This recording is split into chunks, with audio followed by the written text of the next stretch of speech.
Hello students, ये question NCERT 11th chemistry chapter 1 exercise problem 1.18 है। Express the following in scientific notation. कह रहा है कि जो भी नंबर दिए गए हैं नीचे उनको साइंटिफिक नोटेशन में कन्वर्ट करें। अब देखें, साइंटिफिक नोटेशन हम बहुत छोटी क्लास से पढ़ते आ रहे हैं। क्या पढ़े हैं हम लोग, क्या जानते हैं? और 11th में भी हमने, हमारे सिलेबस में भी है 11th के अंदर भी। क्या होता है साइंटिफिक नोटेशन? कि जब भी हम किसी नंबर को n इंटू 10⁻⁴ के फॉर्म में लिख लें, जहाँ पर ये जो कैपिटल एन है उसका वैल्यू 10 से छोटा और 1 से बड़ा या बराबर होना चाहिए। 1 के बराबर भी हो सकता है, 1 से बड़ा भी, लेकिन 10 से छोटा होगा, 10 के बराबर नहीं होगा, 10 से छोटा। और ये जो स्मॉल एन है उसका वैल्यू इंटीजर होता है, इंटीग्रल, ठीक है ना। मतलब वो कुछ भी हो सकता है, +1 +2 +3 कुछ भी, या -1 -2 -3, पॉजिटिव नेगेटिव इंटीजर कुछ भी, जीरो भी लिख सकते हैं, लेकिन जीरो की जरूरत तो पड़ती नहीं है। तो जब हम इस फॉर्म में लिख लेते हैं किसी नंबर को तो कहते हैं कि वो साइंटिफिक नोटेशन में है। पर अब अगर आप साइंटिफिक नोटेशन में कन्वर्ट कर रहे हैं तो एक बात और है जिसका ध्यान रखना है कि जिस नंबर का हम साइंटिफिक नोटेशन लिख रहे हैं तो उस नंबर के, उस ओरिजिनल नंबर के अंदर जितना भी सिग्निफिकेंट फिगर्स है उतने ही सिग्निफिकेंट फिगर्स उसके साइंटिफिक नोटेशन में भी होने चाहिए। ये हमने सिग्निफिकेंट फिगर्स जब पढ़ा होगा तो वहाँ ये रूल्स के अंदर पढ़ा है कि जब भी साइंटिफिक नोटेशन में कन्वर्ट करते हैं हम किसी नंबर को तो number of significant figures same रहनी चाहिए, ठीक है। और एक और बात सीखा था क्या, कि 10⁻n का जो मल्टीप्लायर, ये n का जो वैल्यू होता है ना, उसके अंदर कितना सिग्निफिकेंट फिगर्स है, केवल यही देखना होता है। साइंटिफिक नोटेशन में हम केवल कैपिटल N के अंदर देखेंगे कि सिग्निफिकेंट फिगर्स कितने हैं। क्लियर है? ये 10⁻n के अंदर नहीं काउंट करेंगे। क्लियर? अब हम लोग इसको कन्वर्ट करते हैं।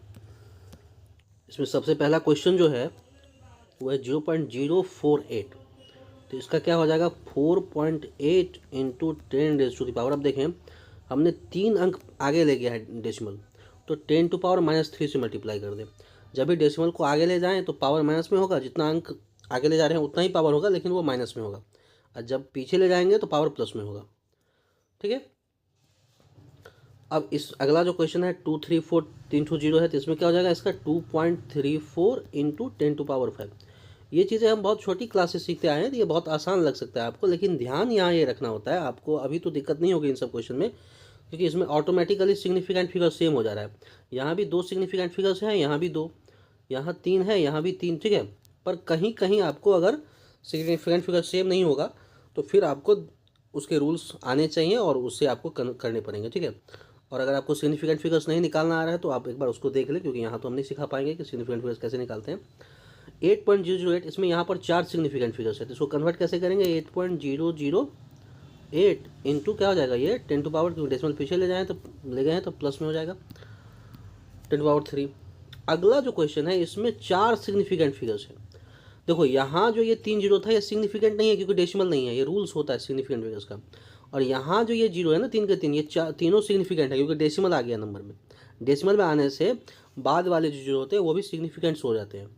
तो ये सब थोड़ा देख ले कि कैसे सिग्निफिकेंट फिगर्स की संख्या कैलकुलेट करते हैं, ठीक है। तो यहाँ 4 सिग्निफिकेंट फिगर्स है। अब अक्सर बच्चे क्या करेंगे, इसको लिखेंगे 5.0 इंटू 10⁻, कितना हो जाएगा 2, 500 है ना। तो ये, पर ये गलत हो जाएगा क्योंकि यहाँ सिग्निफिकेंट फिगर्स केवल 2 हो गया और यहाँ है 4।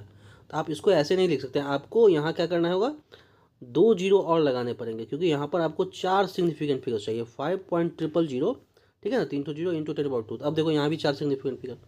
आप चाहे तो एनसीईआरटी बुक्स में आंसर भी देख सकते हैं, आपको आंसर यही मिलेगा 5.000 इंटू 10⁻²। वहाँ ये नहीं लिखा मिलेगा कि 5.0 इंटू 10⁻²। ये अक्सर गलती करेंगे बच्चे, मैं बता रहा हूँ, क्योंकि वो 4 5 6 से पढ़ते आ रहे हैं कैसे साइंटिफिक नोटेशन में लिखना है, और वहाँ सिग्निफिकेंट फिगर्स की कोई चर्चा तो है नहीं, तो वो जैसे सीखे हैं उसको ऐसे ही करेंगे। पर यहाँ ये ध्यान रखना होगा, ठीक है। अगला तो साइंटिफिक नोटेशन में ऑलरेडी लिखा हुआ है, इसको क्या लिखा जाए, 6.0012, ऐसे ही छोड़ दें इसको, यही हो गया इसका, ठीक है। या चाहे तो 10⁻0 लिख सकते हैं, पर उसका कोई मतलब नहीं है लिखने का। तो ये ऐसे हम लोग साइंटिफिक नोटेशन में कन्वर्ट करते हैं। इसमें जो सबसे इंपॉर्टेंट क्वेश्चन था ये वाला, क्योंकि यहाँ आपको देखने को मिला कि साइंटिफिक नोटेशन में कन्वर्ट करने के दौरान हमें नंबर ऑफ सिग्निफिकेंट फिगर्स का ध्यान रखना होता है और वह कैसे गड़बड़ कर सकता है। आई थिंक आपको समझ में आ गई होगी। Thank you.